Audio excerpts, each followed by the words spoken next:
Welcome to The Prize Inside. The Prize Inside. A chiropractor's journey in everyday holistic health and vitality. Here, your host, Dr. Jeremy Myers, delves into the remarkable journeys of everyday people who have embraced the path to health and healing. Through his practice, Dr. Jeremy encounters inspiring stories of profound transformation and the power of true healing within each of us. Stay tuned as we discuss various holistic topics and unlock the healing potential that lies within us all.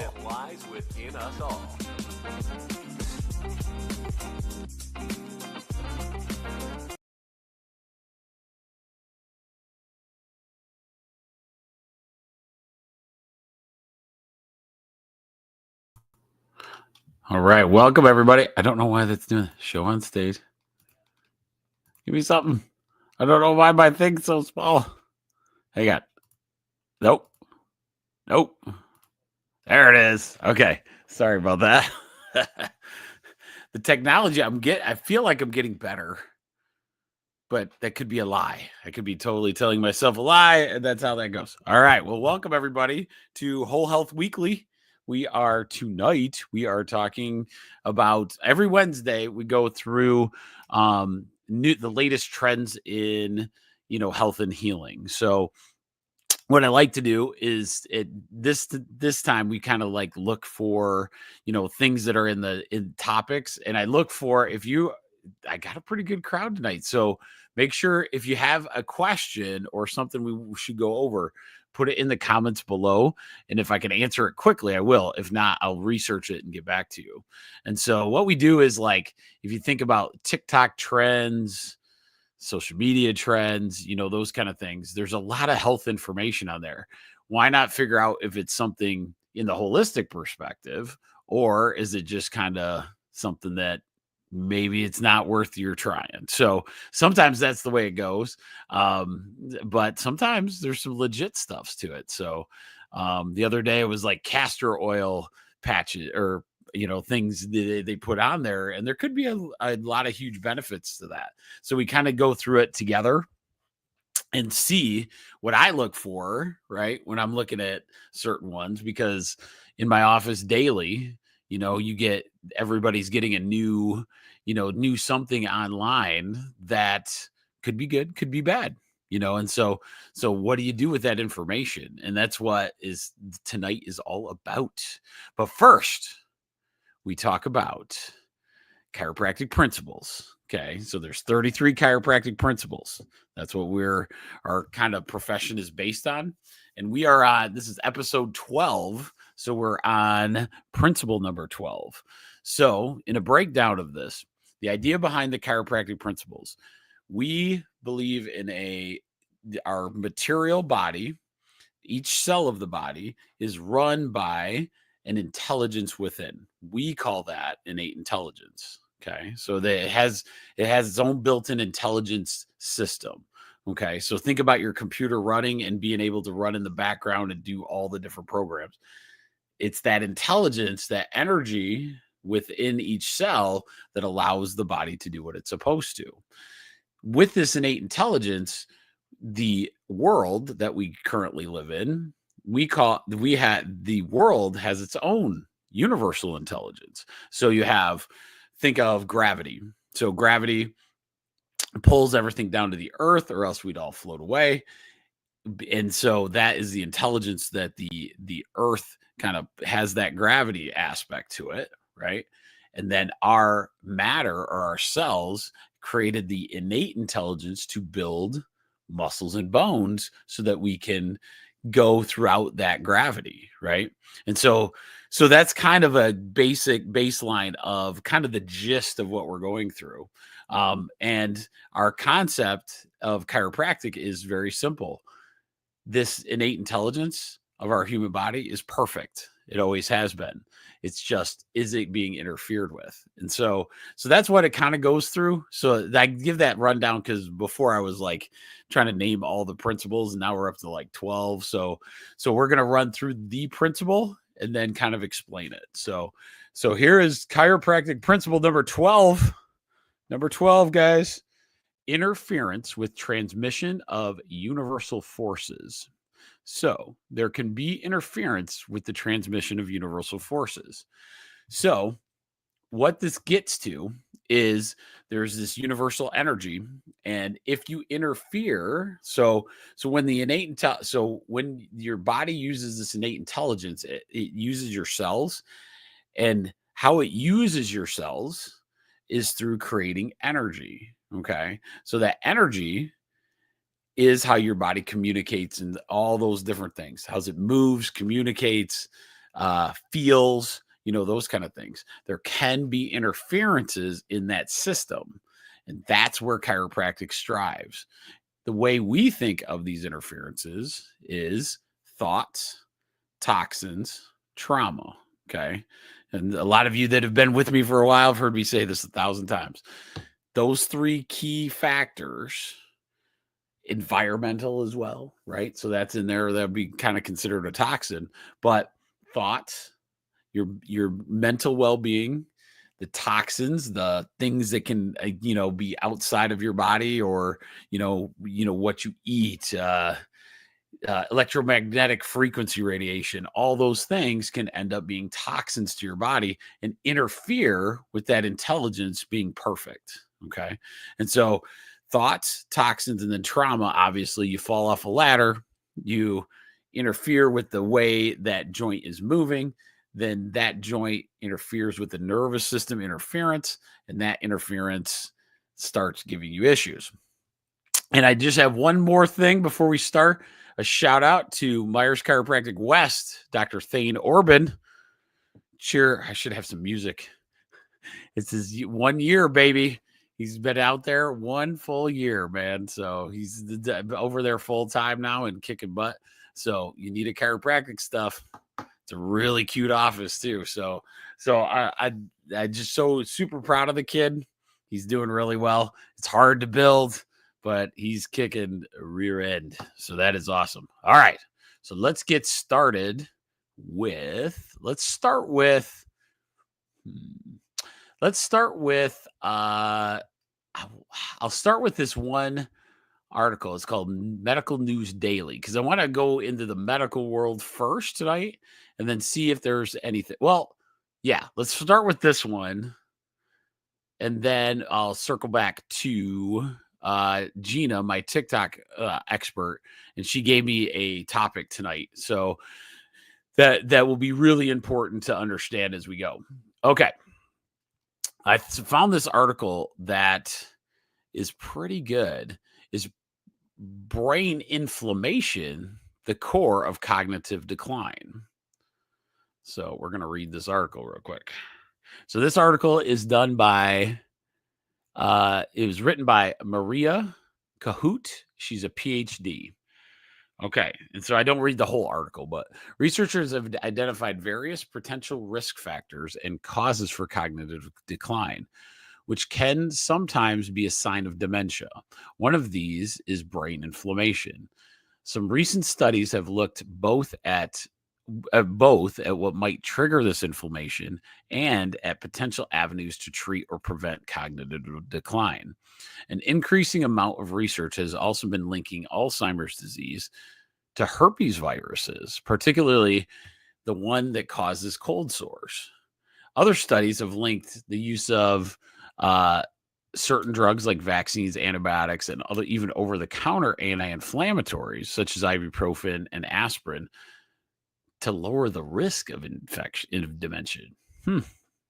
While the causes behind COVID, and this is a medical news article, okay? So you're going to hear some non-holistic probably stuff.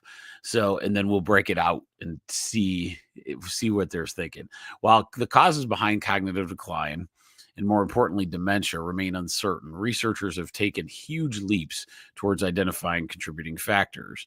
It appears that inflammation, neuroinflammation, or brain inflammation is very much linked.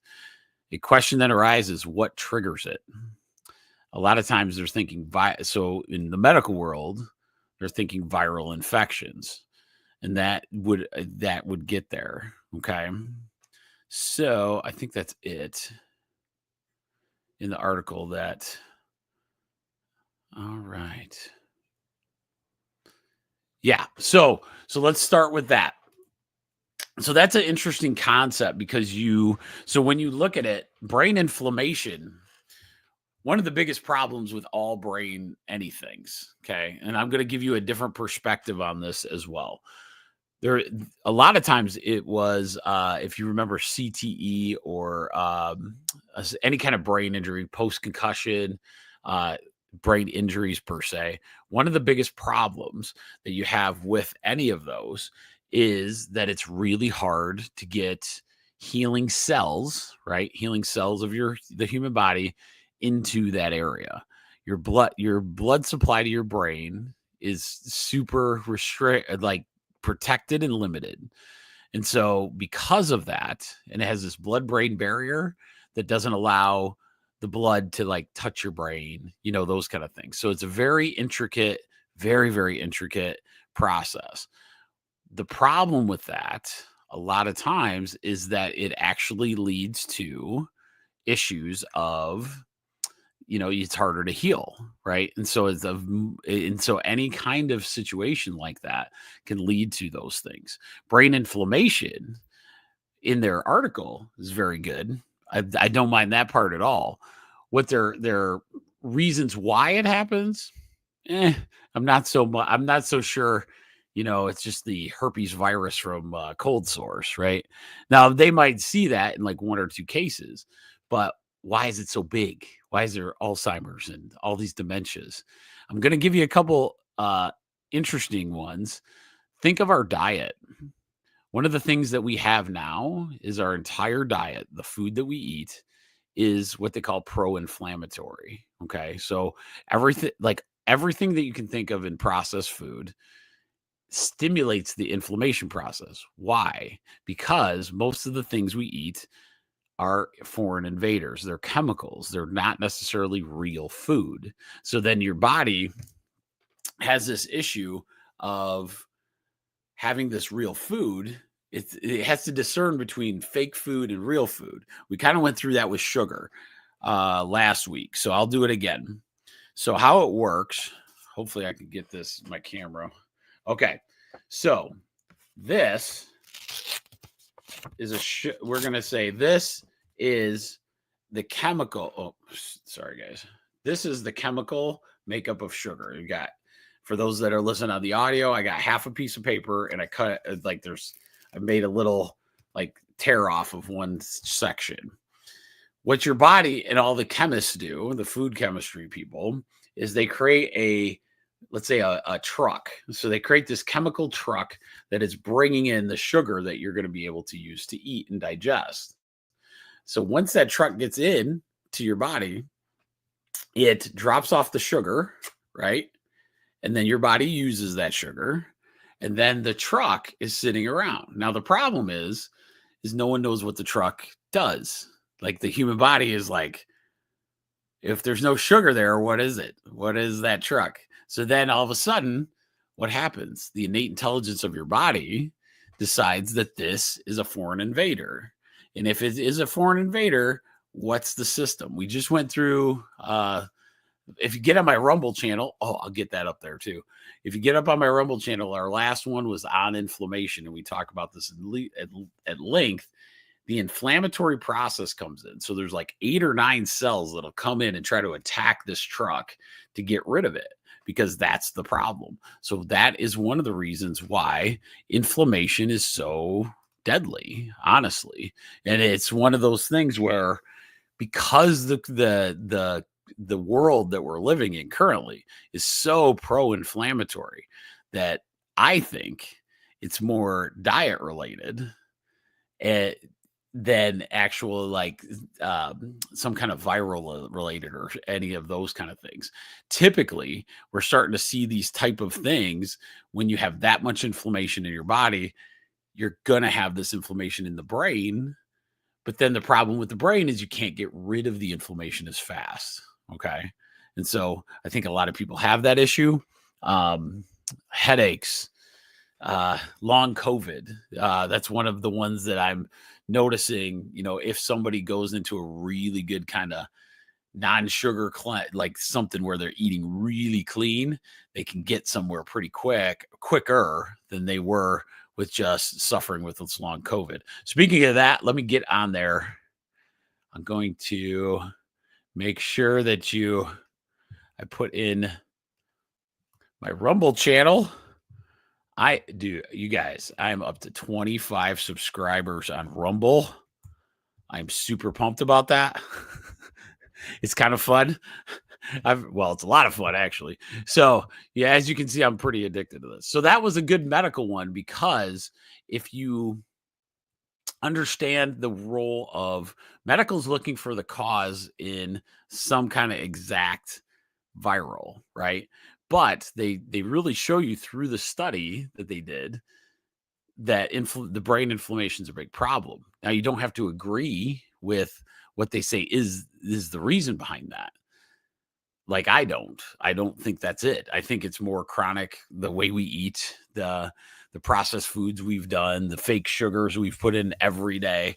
I mean, just think, okay, so one of the big coffee places around I see every day, there is the line of, there's probably 200 cars in this line going into this certain coffee house. And it's not for black coffee with beans.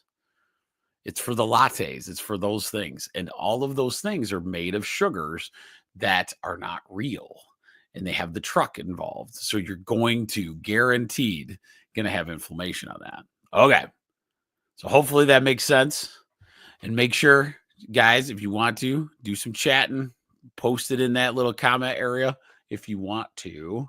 And then I'm going to go on to the next one. All right. So I try to find the trends of the week, and we go through them a little bit. And these could be really, really good. Okay.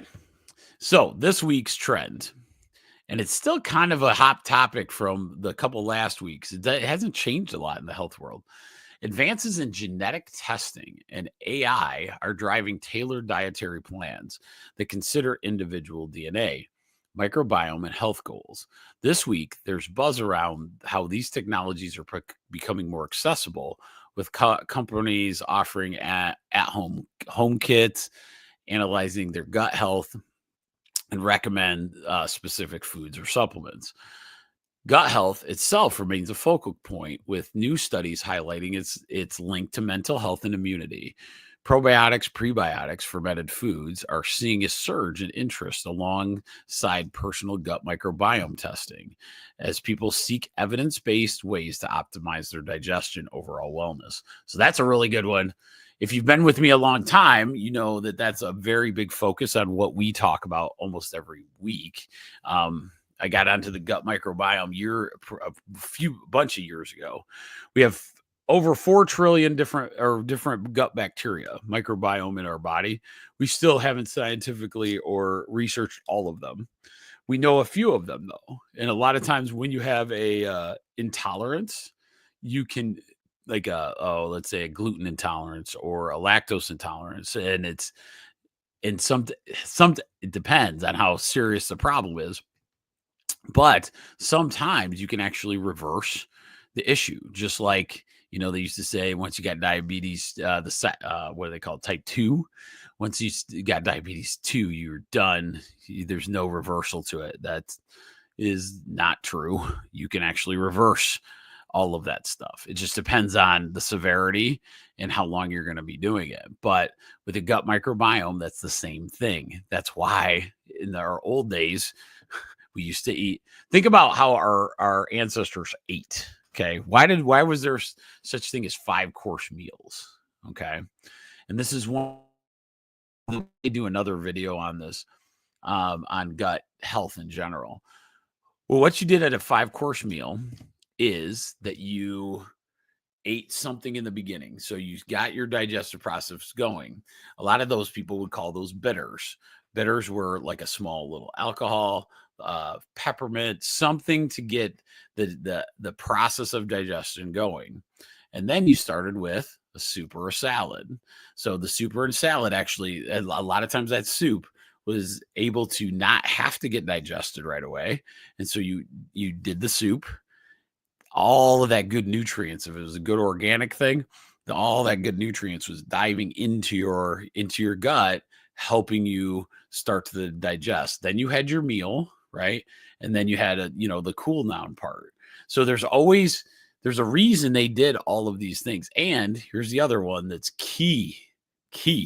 Fermented foods were a big part of the old diet because that's the only way you could can things over the winter, right? They didn't have the vinegar. They didn't have those things in the canning aspect. They had to ferment a lot of their stuff.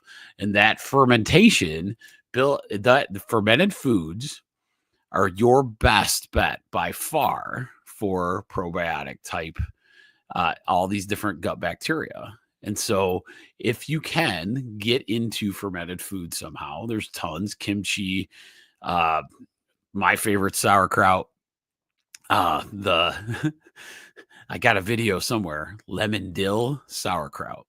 It's delicious. Remember the place? I should put them in. I'll put them in my chat, actually. This is my little addiction when I have time. It's called, I think it's The Fermentation School. Yeah, it's let me look it up real quick so I copy it right.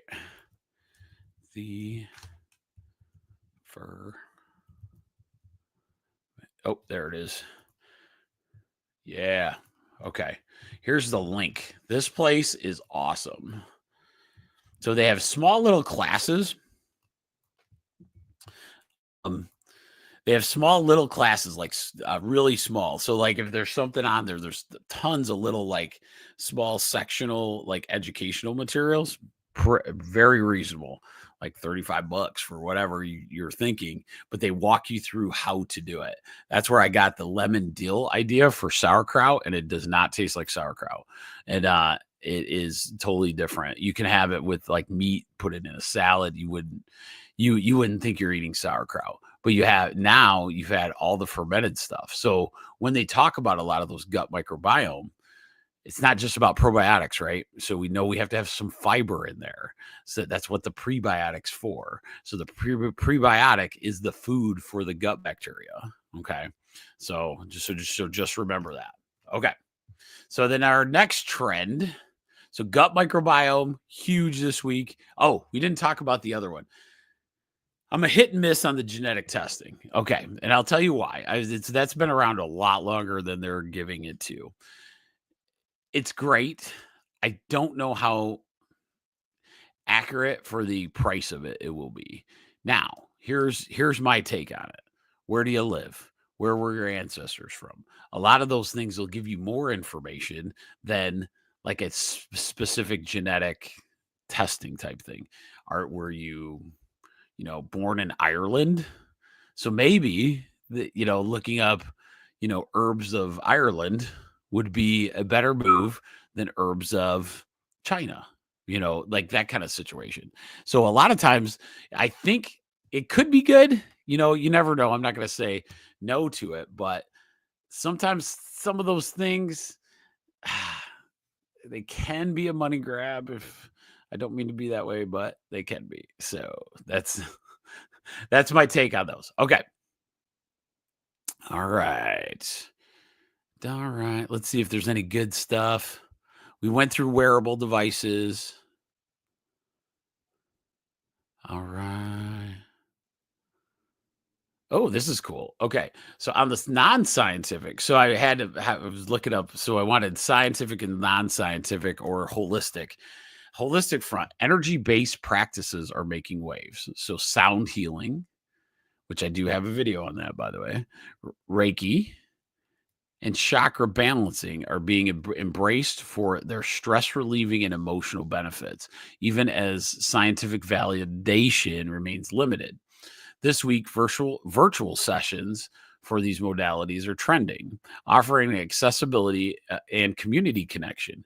Grounding or earthing, walking barefoot to connect to the Earth's electrons, is also picking up steam as a simple, low-tech wellness practice, with enthusiasts claiming it reduces inflammation, boosts mood through hard evidence, though hard evidence is still anecdotal.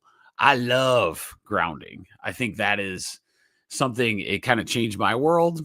I started doing barefoot gardening, trying to walk around my yard barefoot a lot more. I think you do. I think there's a connection there. One of the things that they can't dispute in science with like grounding and anything, they have very specific studies that show that like if a kid's playing in the dirt out in their yard, they have a better microbiome than the kid that doesn't. Okay. So if that's true, if your feet are dirty, right, your skin is an absorption organ. So it internalizes, it comes into your body. So that's why when you have a bath, sometimes it's a great place to put.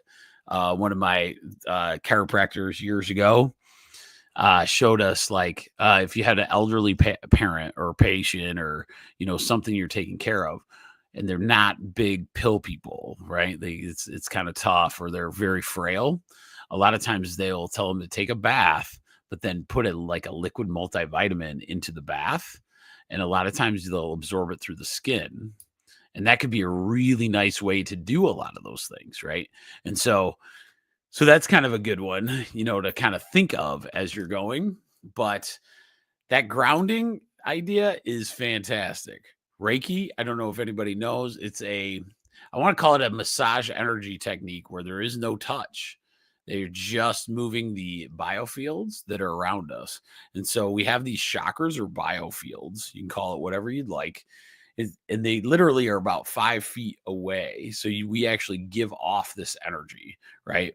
And that's proven in everything. If you go back about 4 videos, I show somebody flying a video with a drone, or flying a drone with just their brainwaves, not even hooked in, just a headband.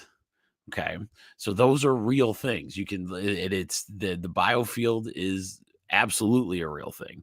And so what you want to do is see collectively, like make sure we're taking care of that biofield. And that's where a lot of those good meditation practices come in. Reiki's a really good one. What else did they say on there? Oh, sound healing. Sound healing's fascinating to me. I have met a lady that does Tibetan bowls where she actually, like, you just lay there and she does this certain tap, and her bowls are literally from Tibet. And so, and your body feels better. Is there a ton of science behind it? I would say yes, because there's like thousands of years people have done this. However, no like scientific studies or, those kind of things. So I would say those are some really cool trends. If I was you and I'm in my 1% tribe, try everything.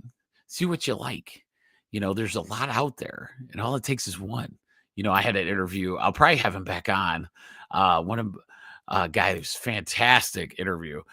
He's an acupuncturist, but I want to do more of having him over because, just to have that different perspective of just, chiropractic is awesome. But then having another tool in your toolbox, possibly acupuncture, possibly Reiki, possibly chakra work, like it just depends on what, you want to do. There's tons, maybe a sound healer. You don't have to do them every week, but they're there. Okay. So there's that. And I think that is the last one. Yeah, I think that's it for the week. Just remember, the big one is wearable devices. There's going to be a crap ton of technology out there. Just remember, it does mess with your biofield if you wear it too long. So you want to make sure that you're not like overusing some of these wearable technologies because they're reading something, right? If this band on my arm can read all this information off my body, it's reading your biofield. And so it's also interfering with that biofield. And what did I say? Principle 12 was all about there can be interference to the intelligence within your body. So we want to make sure all those intelligences are not all that interfered with. So you just got to be careful with wearable devices, I would say. All right. So that is those. Now we're going to go into my favorite article man, Dr. Mercola, and we're going to go through some really good ones. All right. His latest articles that I thought were interesting. let's do this article. This one is called, metabolic syndrome contributes to prostate enlargement in aging men. So, BPH is enlarged prostate, basically. It is not just part of aging. While prostate enlargement becomes more common with age, research, though, shows that metabolic dysfunction is a key driver to the disease progression. And we're going back to it. Inflammation fuels prostate growth, right? We talk about that with when our innate intelligence is telling our immune system to go nuts because we keep eating stuff like having all this foreign invaders within us. Men with the BPH have higher levels of inflammatory lipids, and that promote tissue remodeling and chronic inflammation. Metabolic dysfunction worsens the prostate severity. Okay, so metabolic dysfunction in a nutshell is like out of control inflammation. So think about it that way. You don't have to know the details of it, but that chronic inflammation is really key in understanding, that is one of the things. Now, here's the problem. We go in and we have, let's say we are getting treated for an enlarged prostate. I don't think I've heard one time in my career that the doctor said, and they'd say, take this pill. They've said that every time. Have they ever said, stop eating all this fake sugar? Are you still eating the same fake sugar that you were, prior to? Yeah. Because you didn't know the prostate enlargement had something to do with the inflammation from the mocha that you drank every single day, right? But it makes sense once you understand that when you have those invaders in your body and it doesn't know what to do with them, then you could have issues. And that is key. That's a very, very good one to remember. So any of those type of things, and that was a very good one. Metabolic syndrome is where I want to see if he puts a good definition. Okay, so let's talk about that a little bit more. So metabolic dysfunction, one of the hidden culprits of it is omega-6 fats. Okay, so omega-6 fats are your vegetable oils or your seed oils. Okay, so that's the deep fried stuff in different places. That type of situation is one reason that you get this metabolic dysfunction. And if you have an enlarged prostate, it's probably something to stay away from, right? Okay, so that was a pretty good article. Let's see what else we got. Ooh, here's a supplement. It sounds really good. Or it's a herb. Okay, gardenia, which is a really pretty flower. I should put it on. It's a very nice flower. Gardenia, Gardenia compound offers hope for rare genetic disorder. So ginepin, it's derived from the gardenia plant, restores nerve development. Okay, so reduces neurodegeneration in patients with dysautonomia, a rare genetic disorder that affects the peripheral nervous system.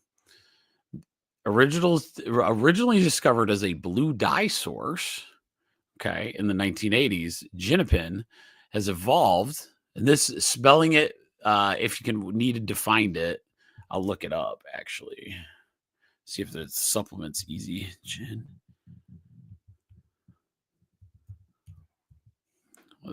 Sorry. I just want to see. Okay. So it's from the Juniper Americana fruit extract. Juniper Americana. So that's a new one.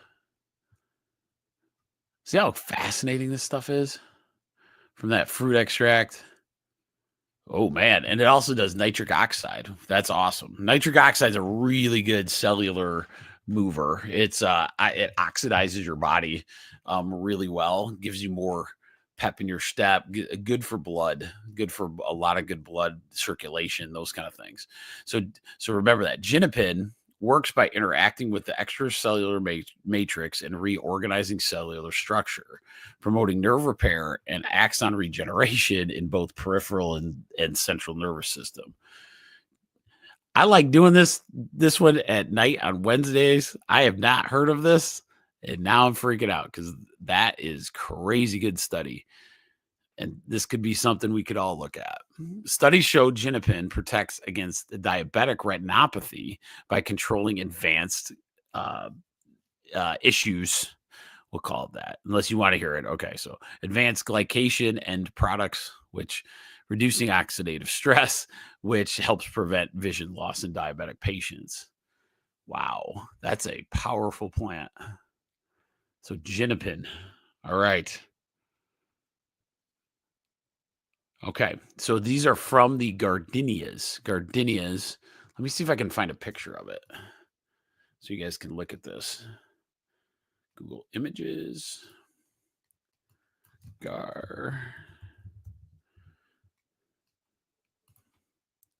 Yeah, check out these. I'll show you guys. I'll share my screen real quick.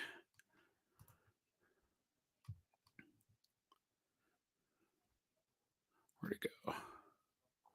Oh, there it is. Check this flower out. That's what a gardenia looks like. All right. So now that we're here, let's go back and then we're going to go to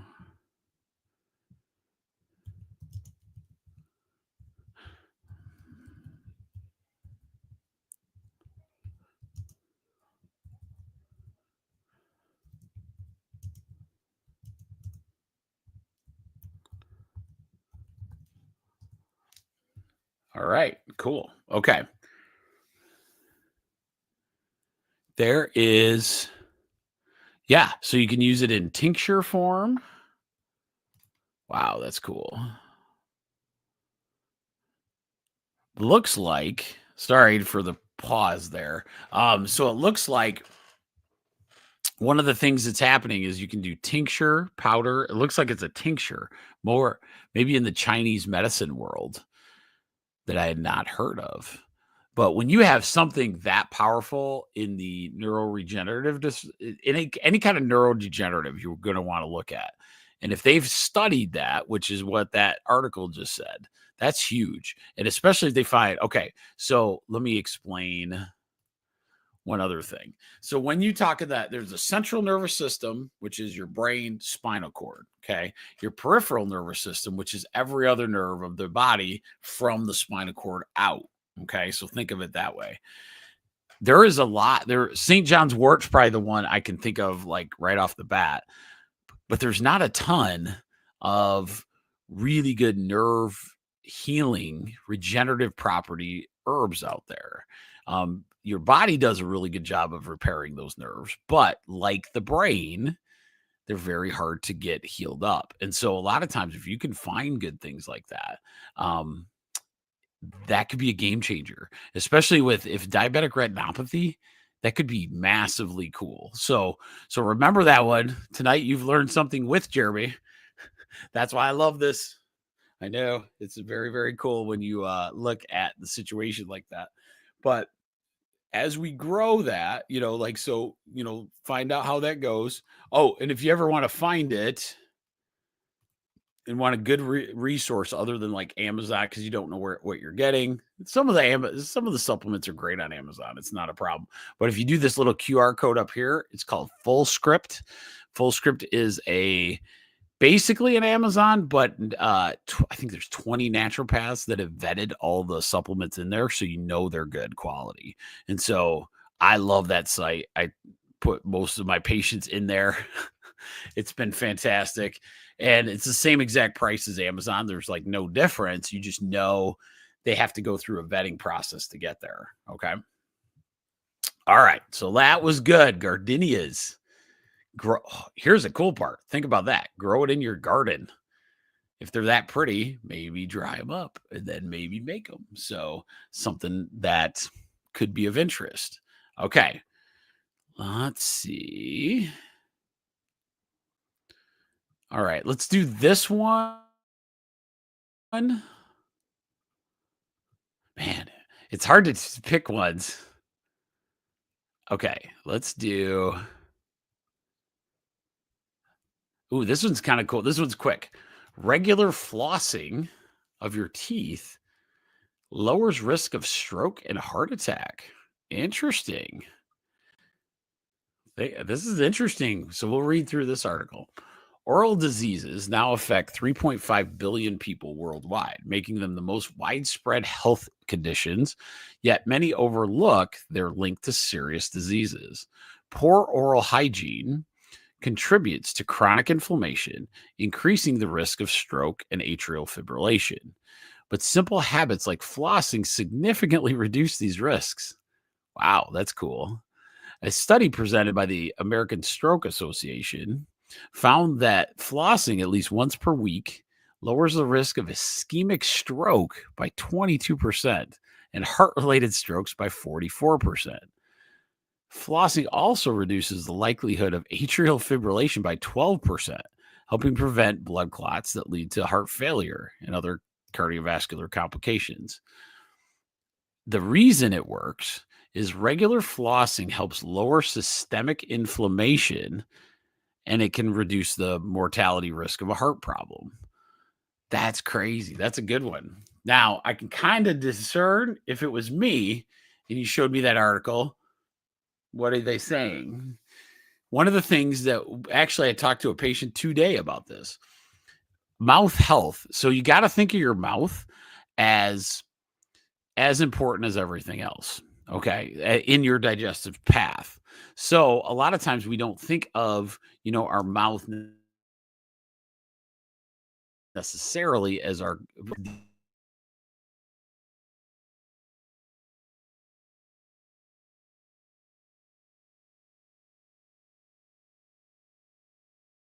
Oh, come on. Oh, I locked up there. Darn it. Well, I'll keep going. So as the gut gets better, or like so you get the nose, you get the smells, right? So you get the nose and the smells, and then you have the mouth. So then the mouth starts the saliva process. It does all these things. Well, what if you do a ton of sugar and you do a bunch of fake sugar? Let's say you suck out a bunch of sweet candies or something. So now you have all these like fake sugars going on in your mouth.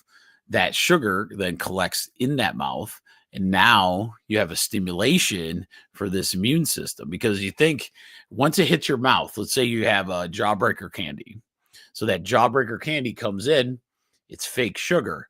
So immediately, it's not just your mouth getting told, all the cells of your body are like, oh crap, there's fake sugar in there. We're going to have to get active. So all of a sudden your stomach and your colon and your gut all kind of activate all this inflammation process before it even hits there, right? Because that's how smart your body is. It wants to get rid of the enemy while it's coming.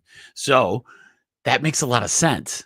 Maybe just the flossing gets rid of any kind of leftover sugars, making sure that the inflammation doesn't happen because you've cleaned out those teeth really, really well. And you've gotten rid of anything that could stimulate the inflammation process. That's where I would come from that. But, it could be a lot of other things. Why flossing would reduce your stroke risk is crazy cool, but it's there. So that was one of the studies. Okay. So my final study tonight is, I almost forgot. No, I have. Yeah, let's stop. My final thing tonight is what Gina brought up. So Gina brought up the TikTok of the week, which is acid reflux. Acid reflux and what we can do naturally to start to change our course on acid reflux situations. One of the biggest problems in our society right now is these things called protein pump inhibitors. The reason they're a problem is because they were only supposed to use for a very short time frame. The biggest issue we're having is that people, some on these protein pump inhibitors, PPIs, Pepsin, you can name a bunch. So you can look it up, and if you're taking something for acid reflux, you're probably taking that. So you're reducing and you're trying to control the pain that you're feeling after with this indigestion or this acid reflux that kind of comes back.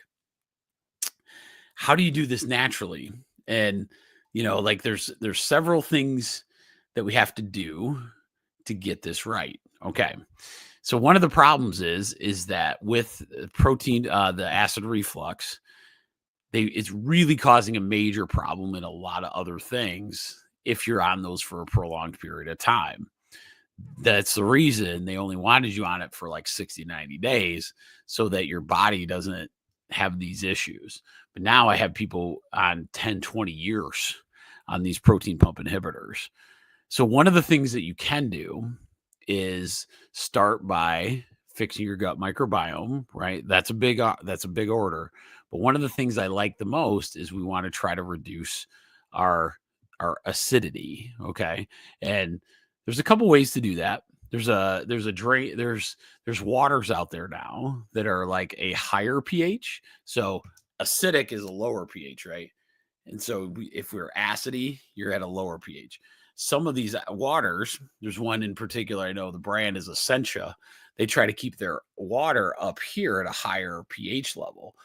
One of the reasons people like that water a lot is because it's bringing your acid of your stomach down to the normal level, because most of our processed foods and what we eat every day usually creates an acidic environment. And so that's one way to do it, is start to look for a high pH water. Could be a really, really good one. The other one I really like is apple cider vinegar a little bit every day. Apple cider vinegar does the exact same thing. It can help lower that or get that pH to where it's supposed to go, and it starts to balance out things. The nice thing about that is if you start working on the pH of your stomach and those type of things, there's no magic pill on this. It's like a lot of times you got to take and do a lot to process, eat clean, right? So a lot of your natural foods are not going to raise your acidic level. But the problem is if your acidic level's off the chain and you do, let's say you eat raw vegetables. Well, if your acidity is too high, then that acid reflux is going to really kick up and be actually worse pain-wise for you, right? So you could try to eat clean, but until you get that pH level balance, it's going to be a problem. So I would say my recommendation for that is high pH water. Of course, eat clean, try to eat no sugars, things like that. Processed foods will get it there. Try apple cider vinegar every day. Typically, I would do it at night if you have the chance. Nighttime, you're able, without having a lot of digestion happening, sometimes the apple cider vinegar has a chance to work really well throughout the stomach area. So that would be good. The other one I found in my herbal stuff is at our office, we have something that could help on the way to improving this situation is papaya enzyme. So papaya is the papaya extract. Basically, they're really delicious little almost like candies. And what happens is like that papaya goes in and it stimulates digestive enzymes. Those digestive enzymes get stimulated. When they get stimulated, it helps digestion, where if the digestive enzymes aren't going, then the acid of your stomach really reaches a habit, and then it has a problem. So we have them at the office. You can look them up, anywhere really. Use the QR code if you want. But papaya enzyme is a really good one. I like that. That's a good 3-prong approach, because a lot of people try to find natural alternative, and there's a lot. But the problem is that we have to get that gut microbiome right and that acidity of the stomach right. And then it's amazing when people fix this. You feel like 1,000% better than you ever have. The problem is it's work, right? It's like one of the principles of chiropractic. No process, all processes of the human body with healing all require time, no matter what. There's no fast pace. There's no quick fix. So I really like that one that Gina gave me. Thank you, Gina. That was awesome. I'm hoping that'll help. if you're still struggling with that, which you could be, right? Reach out and we'll talk about it, because we're doing a lot of good things with herbals and, those things in the office. I just like to know where you're at, because a lot of times with herbals, it's great to try a lot of things, but I get disappointed when people try stuff and go, oh, it didn't work. And then I find out later they weren't doing it correctly, or they didn't do it in the right order. And that's why Whole Health Weekly started, is because I want you guys to be as prepared as you can. When you see something great that's online, I want to know about it. Like what we did tonight. Everybody look up gardenia. Don't be selling out on gardenia. No, I'm just kidding. But we'll find that extract, and we'll see. Anytime you can have some nerve healing, nerve regeneration, that is worth it. So hopefully you guys enjoyed it tonight. I love doing it, as you can see. But if you appreciated it, just let me know. If you watch this recording too, in the comments, even if it's in the recording, put something in there to have me as a subject, right? Because I really like to see what you guys want to talk about as well. It's just not me just blabbing up here. So with that, don't forget about 1% Tribe Sunday night at 8:00. I can't remember what we're going through, but it'll be good. So, but other than that, guys, you guys have a great night, and we will talk to you this Sunday. Have a good one.